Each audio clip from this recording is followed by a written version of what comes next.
बज़ाहिर तंदुरुस्त नजर आने के बावजूद भी ऐसा कैसे हुआ? डॉक्टर्स ने इस चीज का एक्सप्लेनेशन कुछ इस तरह दिया कि फिनियस के दिमाग के दोनों हेमिस्फेयर डैमेज हो गए थे। लेकिन फिर जब रिसर्च हार्वर्ड यूनिवर्सिटी में किया गया तो इस हादसे का एक सिमुलेशन तैयार किया गया और पता चला कि फिनियस के दोनों हेमिस्फेयर डैमेज नहीं हुए थे, बल्कि सिर्फ दाहिना हेमिस्फेयर ही डैमेज हुआ था। रोड के उसके दिमाग को चीरने के उन्होंने बहुत से पॉसिबल कॉम्बिनेशंस निकाले थे और सिर्फ कुछ ही गिने चुने कॉम्बिनेशंस में वो जिंदा बच पाता। इसका मतलब ये हुआ कि फिनियस वाकई में बहुत ही लकी था, क्योंकि रोड ने उसके दिमाग के प्री फ्रंटल कॉर्टेक्स को चीर दिया था। इसीलिए उसके बर्ताव में बदलाव को पूरी तरह एक्सप्लेन किया जा सकता है। प्रीफ्रंटल कॉर्टेक्स हमारे दिमाग का वो हिस्सा होता है जहां हमारा ईगो, लॉजिक्स और कॉम्प्लिकेटेड थॉट्स सोचने का काम होता है। यहाँ पर बेसिकली हमारी पर्सनैलिटी बसती है। इसी हिस्से में डैमेज होने की वजह से फिनियस असल में फिनियस नहीं रहा था। वो घरेलू परेशानियों की वजह से अकेला पड़ गया था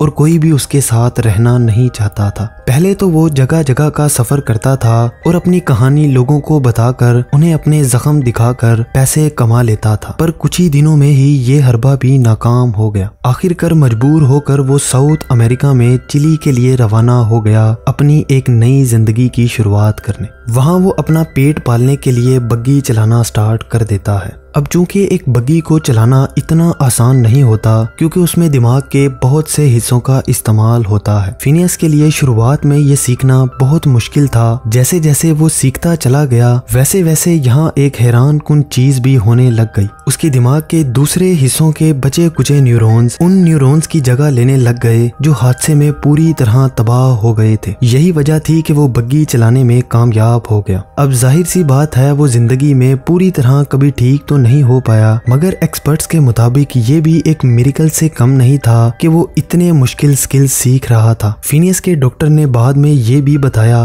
कि वक्त के साथ साथ वो बर्ताव में काफी अच्छा हो रहा था। वो हमेशा ना सिर्फ खुश रहता बल्कि हमेशा जोश से भरा भी रहता। ऐसी कोई भी सीरियस परेशानी उसमें दिखाई नहीं पड़ती थी। लेकिन हादसे वाले दिन से लेकर 12 सालों बाद 1860 में आखिरकार फिनियस एपिलेप्टिक सीजर्स के बाइस दम तोड़ गया। ये सीजर का बाइस भी उसकी वही दिमाग की इंजरी को बताया गया जो इसके सर के आर पार 3 फीट लंबी रोड 200 किलोमीटर पर घंटा की स्पीड से गुजरी थी, जिसके बाद भी वो 12 साल और जी पाया। ये केस अब तक के सभी मेडिकल केसेस में से सबसे ज्यादा अजीबोगरीब केस है। इस केस ने 18s के उस टाइम पीरियड में भी हमें हमारे दिमाग के बारे में न सिर्फ बहुत सी नई मालूमात फराहम की बल्कि कितना कुछ नया सीख पाना भी मुमकिन हुआ। इसी इंफॉर्मेशन के बल पर न्यूरो साइंस और मेडिकल साइंस काफी हद तक मैच्योर हो सका।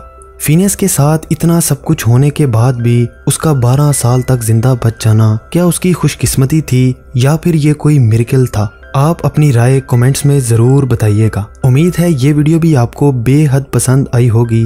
आपकी सपोर्ट का तहे दिल से शुक्रिया। मिलते हैं दोबारा एक ऐसी ही इंटरेस्टिंग वीडियो में।